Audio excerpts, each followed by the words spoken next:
சுப்ரபாதம் எப்படி உருவாச்சுன்னு உங்களுக்கு தெரியுமா? ஒரு முறை மணவாள மாமுனிகளும் அவருடைய சீடரான பிரதிபாதி பயங்கரம் அன்னங்காச்சாரியாரும் வெங்கடேஷ பெருமாளை தரிசனம் செய்யறதுக்காக திருமலைக்கு போறாங்க. அப்ப பெருமாள் உறங்கிக்கிட்டு இருக்காரு. அவரை பார்த்தோன்னு 2 பேரும் ஆனந்த கண்ணீர் வடிக்கிறாங்க.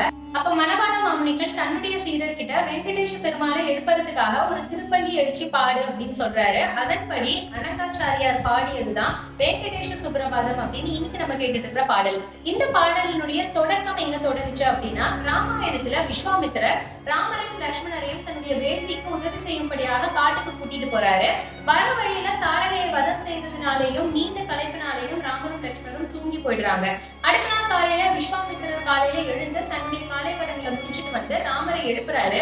அப்படி எழுப்பும் பொழுது கௌசல்யா சுப்ரஜா ராம பூர்வா சந்தியா பிரவர்த்ததே இந்த வரியை சொல்லி அவரை எழுப்பியதாக சொல்லப்படுது. அதாவது கௌசல்யாவின் மகனே, கிழக்கு புறமாக சூரியன் உதிர்க்க போகுது, காலை கடன்களை முடிக்க எழுந்திரு அப்படின்னு அவரை எழுப்பும் விதமாக இருக்கு. இந்த மாதிரி இன்னும் நீங்க பல விஷயங்களை தெரிஞ்சுக்க மறக்காம நம்ம சேனலை சப்ஸ்கிரைப் பண்ணிக்கோங்க.